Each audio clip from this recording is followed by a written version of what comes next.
UAE പ്രമുഖ ഔട്ട്ലെറ്റുകളിൽ റംദാനിൽ വൻ വിലക്കിഴിവ്.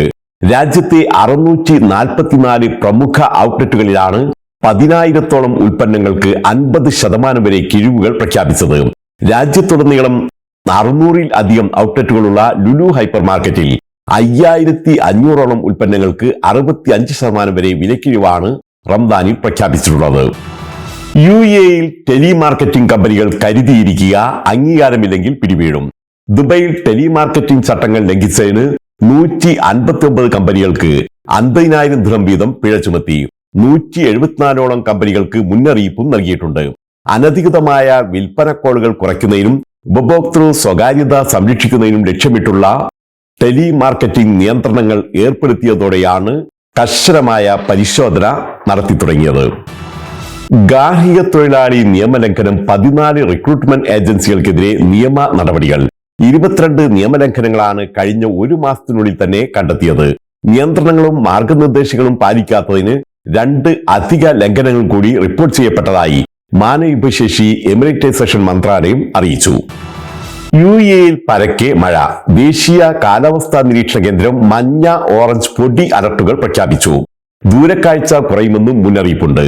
ഇന്ന് Abu Dhabi, Dubai, Sharjah, Ras al Khaimah, ഉമ്മുൽ ഖുവൈൻ, ഫുജൈറ എന്നിവിടങ്ങളിൽ നേരിയ മഴ റിപ്പോർട്ട് ചെയ്തു.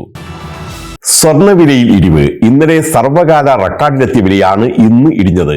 ഇന്ന് 24 കാരറ്റ് ഗ്രാമിന് 2 ദിർഹം കുറഞ്ഞ് 354 ദിർഹത്തിലെത്തി. 22 കാരറ്റിന് 329 ദിർഹം 25 ഫിൽസാണ് ഇന്നത്തെ വില.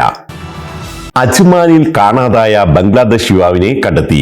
ഈ മാസം 15-ന് വൈകുന്നേരം അജ്മാനിലെ വീട്ടിൽ നിന്ന് കാണാതായ 24-കാരനായ ജമാൽ സക്രിയെയാണ് ദുബായിൽ സുരക്ഷിതനായി കണ്ടെത്തിയത്. ജമാൽ സക്രിയെ കാണാതായ വിവരം ഞങ്ങൾ നേരത്തെ റിപ്പോർട്ട് ചെയ്തിരുന്നു. ജിദ്ദ കിങ് അബ്ദുൽ-അസീസ് ഇന്റർനാഷണൽ എയർപോർട്ടിൽ ഇനി യാത്രക്കാർക്ക് ഗേറ്റ് വഴി പുറത്തു കടക്കാം. 70 ഗേറ്റുകളാണ് ഇതിനായി ഒരുക്കിയിട്ടുള്ളത്. 1-ാം നമ്പർ ടെർമിനലിനും എക്സിക്യൂട്ടീവ് ഓഫീസുകൾക്കും ഇടയിലാണ് ഗേറ്റുകൾ. ഇതോടെ പാസ്പോർട്ട് കൗണ്ടറുകളിൽ കാത്തു നിൽക്കാതെ യാത്രക്കാർക്ക് ഗേറ്റ് വഴി എളുപ്പത്തിൽ പുറത്തു കടക്കാനാവും.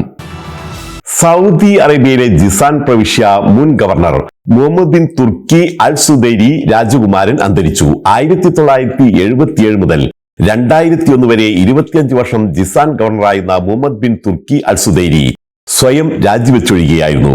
മക്കയിലെ ഹറമിൽ ഇന്ന് മയ്യത്ത് നമസ്കാരം പൂർത്തിയാക്കി മൃതദേഹം കബറടക്കി.